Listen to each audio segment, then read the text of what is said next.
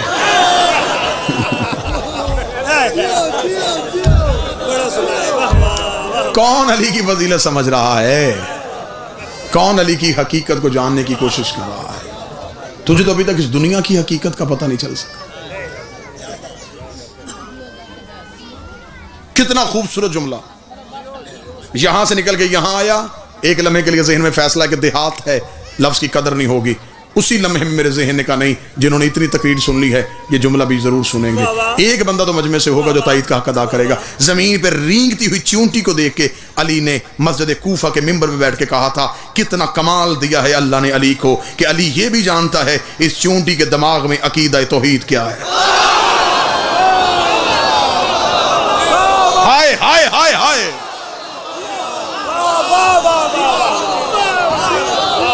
اللہ نے علی کو یہ کمال بخشا۔ میں یہ بھی جانتا ہوں اس چونٹی کے دماغ میں عقیدہ توحید کیا۔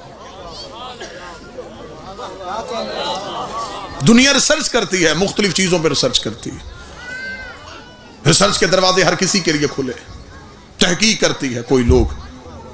ایک شخص تھا یورپ کا رہنے والا، اس نے تحقیق اس پہ کی چونٹی پہ، کتنے سال تحقیق کی، مسلسل وہ 20 سال جنگلوں میں گھومتا رہا، دریاؤں میں گیا، سمندروں میں گیا، میدانی علاقوں میں گیا۔ پھر اس نے ایک کتاب لکھی، دی آنٹ، چونٹی، پوری کتاب چونٹی پہ، میدان میں رہنے والی چونٹی کیسی ہوتی ہے، سمندری علاقوں کی کیسی ہوتی ہے، دریائی علاقوں کی کیسی ہوتی ہے، اس کی خوراک کتنی ہوتی ہے، ان کی نسلیں کیسے چلتی ہیں، ان کے قبیلے کتنے ہوتے ہیں۔ بہت بڑی تحقیق تھی، چھوٹی بات پہ لمبی تحقیق۔ کتاب کی تقریب رونمائی ہوئی، دنیا کے لوگ سر پکڑ کے بیٹھ گئے، بڑا ریسرچ سکولر ہے، چونٹی پہ تحقیق کرتا رہا۔ طرح جگہ جگہ سے لوگوں کے ٹیلی فون، ای میلز، میسیج آنے شروع ہو گئے۔ اسے نجف کے ایک طالب علم نے علی کا خطبہ بھیج دیا جو 1400 سال پہلے علی نے کوفے میں بیٹھ کے چونٹی پہ دیا تھا۔ اس نے جو ہی وہ خطبہ پڑھا، اس نے سر پکڑ لیا، سر پکڑ کے کہا کاش یہ خطبہ میں پہلے پڑھ لیتا، میرے 20 سال ضائع نہ ہوتے۔ میں نے 20 سال سرچ کر کے صرف یہ پتا کیا کہ چونٹی کی نسلیں کتنی ہیں۔ 1400 سال پہلے علی یہ بھی بتا گیا کہ چونٹی کے بدن میں رگیں کتنی ہیں۔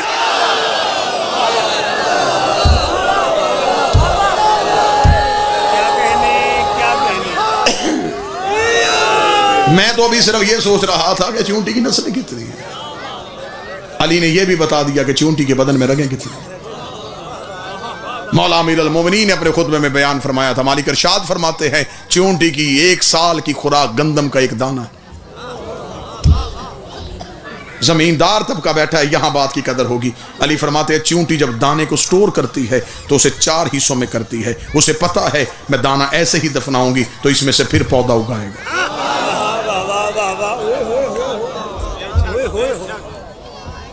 علی فرماتے جب اس کی 1 سال کی خوراک پوری ہو جاتی ہے تو پھر وہ رزق کے لیے بھاگتی نہیں، وہ اتنا ہی جوڑتی ہے جتنی ضرورت ہوتی ہے۔ علی کا فرمان ہے، علی فرماتے کاش انسان اس پرندے سے سیکھ لیتا جو صبح کو خالی چونچ اڑتا ہے اور شام کو خالی چونچ واپس آتا ہے۔ اسے خبر ہے جس نے آج دیا ہے وہ کل بھی دے گا۔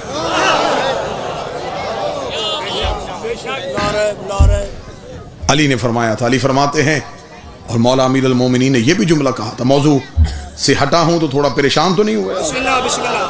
معرفت کا دروازہ کھلا تو میں نے کہا کہ یہاں سے بھی جو خیرات پڑی ہے وہ بھی اٹھائیں۔ امیر المومنین فرماتے ہیں چونٹیاں جب بھی چلتی ہیں کتار میں چلتی ہیں، ایسا ہی ہے؟ نہیں بھائی، علی فرماتے ہیں ان کے کتار میں چلنے کی وجہ کیا ہے؟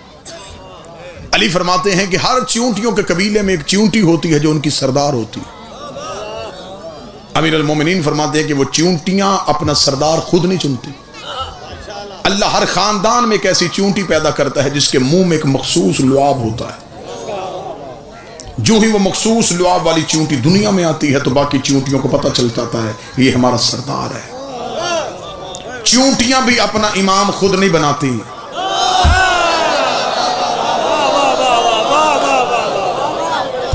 ان میں الیکشن نہیں ہوتا، ان میں جمہوریت نہیں ہوتی، ان میں زبردستی بیعت نہیں ہوتی۔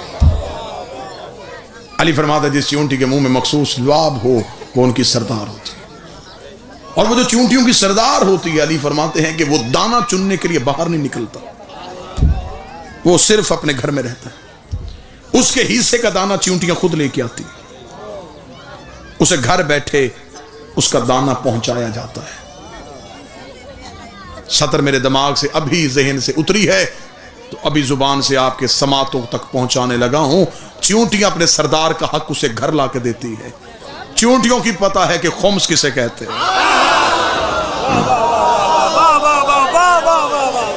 وہ جانتی ہیں یہ ہمارا سردار ہے، اس نے ہمارا فیصلے کرنا ہے۔ اب اس سردار کی ذمہ داری کیا ہوتی ہے؟ دانہ چننے وہ نہیں جاتا جب زمین پہ کوئی جگہ چونٹیوں کے رہنے کے قابل نہیں رہتی، طوفان آ جاتا ہے، بارش آ جاتی ہے، زمین کے نیچے سے پانی آ جاتا ہے، گرمی کی حدت زیادہ ہو جاتی ہے، اب نقل مکانی کرنی ہے، اب اگلی جگہ پہ اس خاندان کو جا کے بسانا ہے، یہ فیصلہ ساری چونٹیاں نہیں کرتی، پھر ساری چونٹیاں زمین میں بیٹھ جاتی، اکیلا وہ سردار گھر سے نکلتا ہے۔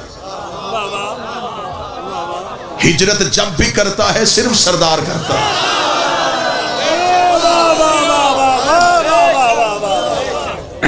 پوری مجلس گزر جائے، 1 گھنٹہ ہو تو صرف لفظ چونٹی پہ بحث ہو جائے، وہ اکیلا سردار اپنے گھر سے نکل جائے۔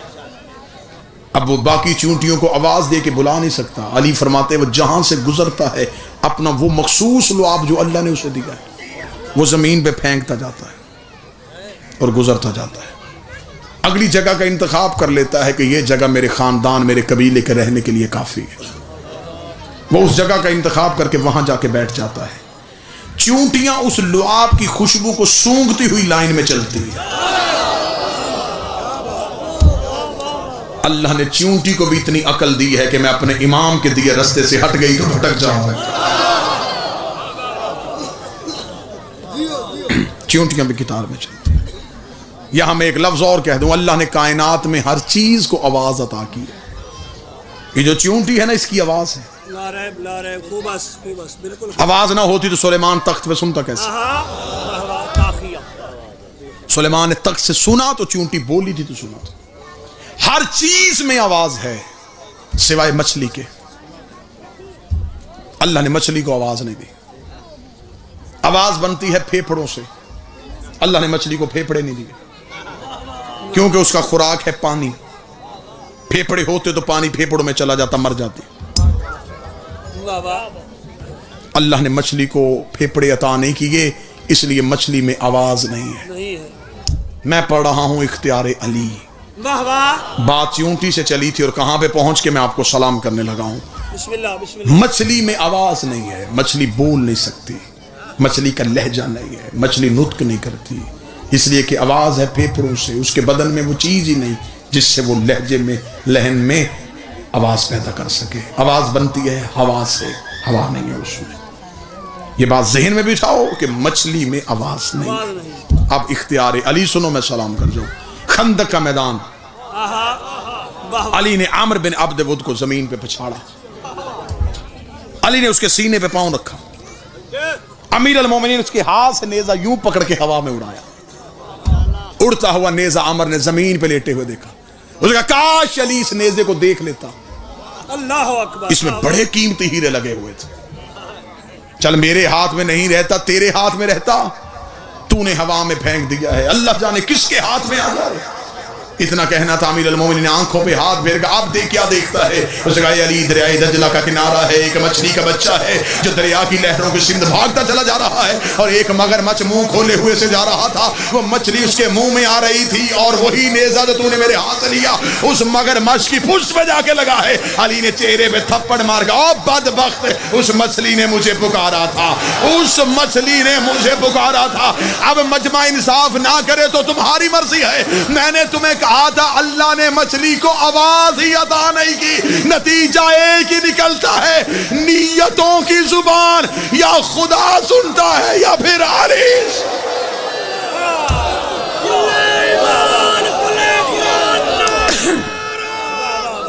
پیچھے کس نے آنا جی؟ پیچھے نیتوں کا لہجہ صرف علی۔ اختیارات علی ابھی تو دنیا کی سمجھ میں نہیں ہے۔ اگر تھوڑا مودت کا نشہ محسوس ہو رہا ہے تو یہیں پہ ایک سطر اور کو بسم اللہ بسم اللہ بسم اللہ۔ اختیارات علی ابھی دنیا کی سمجھ میں نہیں ہے۔ ایک دن سلمان نے آ کے علی سے پوچھا تھا، یا علی، جو لوگ ہماری بیعت میں نہیں آ رہے ان کے خلاف جنگ و جدال کریں؟ علی مسکرا کے فرماتے، سلمان یہ میری بیعت میں نہیں آ رہے، میں انہیں بیعت کروانا ہی نہیں چاہتا۔ ارادہ علی ہو اور کوئی ارادہ علی کو بدلے نہیں۔ یہ کہہ کے امیر المومنین نے فرمایا، سلمان میں تجھے بتاؤں کہ میری حکومت کہاں ہے۔ کتابیں کہتی کوفے کی زمین تھی جہاں بیٹھ کے علی نے فرمایا، سلمان آنکھیں بند کر۔ اس حدیث کو مذہب شیعہ کی کتاب میں حدیث غمامہ کہتے ہیں، بادلوں والی حدیث۔ غمامہ کہتے ہیں بادل کو، بادلوں والی حدیث۔ امیر المومنین نے آسمان کی طرف اشارہ کیا، ایک بادل کا ٹکڑا زمین پہ آ گیا۔ علیہ سلمان کا ہاتھ پکڑ کے اس بادل کے ٹکڑے پہ پاؤں کر، بادل پہ سلیمان کو کھڑا کر کے علی نے فرمایا آنکھ بند کر۔ سلمان نے آنکھ بند کی، آنکھ کھولی، یقوت کی دنیا ہے، سرخ ہی سرخ زمین، سرخ لباس میں ملبوس خوب رو نوجوان جو پورے صفے باندھ کے، ہاتھ باندھ کے کسی کے ادب میں کھڑے۔ سلیمان نے جب یوں دیکھا تو یقوت کا تخت اور تخت پہ بیٹھا ہوا سرخ امامہ پہن کے علی۔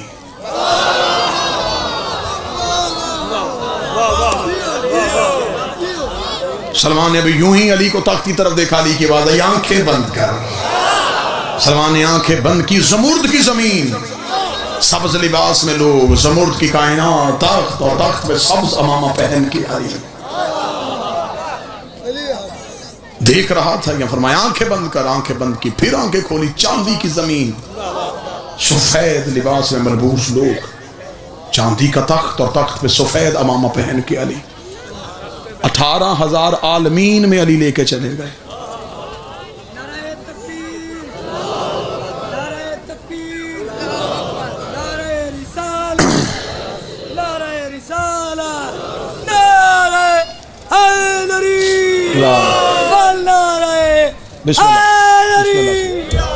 خوشنودی امام زمانہ بواز بلند صلوات اللہم صلی علی محمد وعلی محمد۔ متوجہ بات کی جانب سے 18,000 عالمین میں جانے کے بعد علی نے فرمایا سلمان آنکھیں بند کر۔ سلمان نے آنکھیں بند کی، فرمایا اب کھول۔ کھولی، وہی کوفے کی ریت،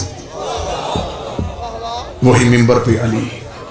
چپ کر کے سلمان وہاں سے چلے گئے، خاموش رہے۔ اگلے دن ابو ذر نے آ کے کہا، یا علی اللہ جانے کیا ہوا ہے؟ سلمان کی آنکھیں کھلی ہیں، بول نہیں رہا، ہم بات کر رہے ہیں، جواب نہیں دے رہا۔ علی نے فرمایا سلمان کو لے کے آؤ۔ سلمان کو لائے گئے، علی کے قدموں پہ اٹھایا۔ علی نے سلمان کے ہاتھوں پہ ہاتھ رکھے کہ سلمان بولتا کیوں نہیں؟ آنکھیں کیوں تیری کھلی ہیں؟ اتنا کہنا سلمان ہاتھ باندھا، سچ بتا تو ہے کون؟ مالک تو ہے کون؟ رام کی فرمائی، اے سلمان مجھے سمجھنے کے لیے یا محمد ہونا چاہیے یا خدا ہونا چاہیے، اسے سمجھنے کے لیے یا مصطفیٰ ہونا چاہیے یا مرتضیٰ ہونا چاہیے۔ بس واجب الاحترام تشریف لے آئے، سلام ہو گیا، نوکری تمام ہوئی، چہروں کی زیارت ہوئی، دور کا سفر تھا، حکم پورا ہو گیا۔ جس کی اتنی عزت تھی اس کی بیٹی شام کے بازار میں چاہتا ہے۔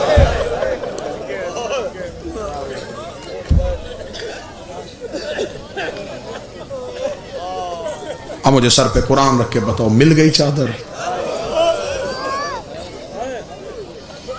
علی کی بیٹی تیرا مقدر، بڑا مختصر، بڑی چھوٹی بحر میں ایک شاعر کا شعر ہے، علی کی بیٹی تیرا مقدر، سوال چادر جواب پتھر۔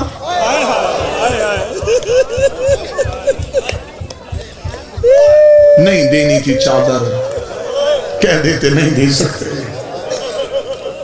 کیا چادر کے سوال کے جواب میں پتھر آنا چاہیے تھا؟ با خدا میں ممبر پہ کھڑا ہوں، غیر سید ہوں، حیثیت سے واقف. لوگ کہتے ہیں کہ سخت مصائب ممبر سے پڑھا جاتا ہے. مصائب ہے ہی سخت. مصائب نرم ہوتا تو سجاد کا جگر نہ پھٹتا. لیکن میں ممبر پہ کہہ رہا ہوں ابھی تو جو مصائب کتابوں میں لکھا ہے اس کا اشیر بھی نہیں پڑھا گیا، کچھ بھی ابھی ممبر پہ نہیں پڑھا گیا. ہم تو آپ کے ڈر سے روایتیں چھپا چھپا کے پڑھتے ہیں. یہ بھی روایت کھول کے نہ پڑھیں، یہ بھی روایت کھول کے نہ پڑھیں. مہمان ہو تمہارا، شبیر کا ذاکر ہو، میری بات پہ یقین کرنا ابھی تک شام کا بازار نہیں پڑھا گیا. ابھی تک نہیں بتایا گیا کہ علی کی بیٹیاں کیسے گزری ہیں. سر پہ قرآن رکھ کے بتاؤ جس سجاد نے اکبر کی برچھی برداشت کر لی تھی، کچھ نہ کچھ تو شام میں ہوا ہے نا جو سجاد کا جگر پھٹ گیا ہے. جب واپس آ کے پوچھا گیا تھا مولا شام میں سب سے زیادہ مصیبت کب آئی، سجاد رو کے کہتے مجھے وہ لمحہ نہیں بھولتا جب پچھلے بدماش رک نہیں رہے تھے، اگلے رستہ نہیں دے رہے تھے.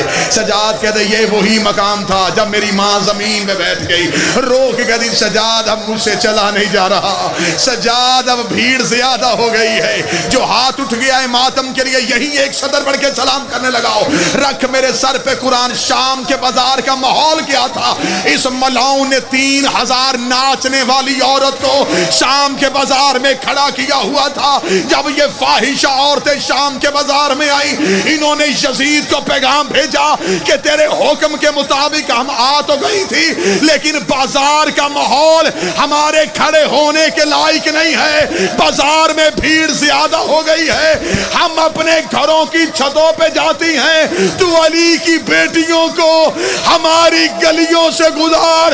شام کی آوارہ عورتیں مکانوں کی چھتوں پہ چلی گئی اور جس کی ماں کا جنازہ آدھی رات کو اٹھا تھا وہ کبھی اس بازار کبھی اس بازار رو رو کے کہتی رہی عباس آنکھیں کھول میرے سر پہ ردان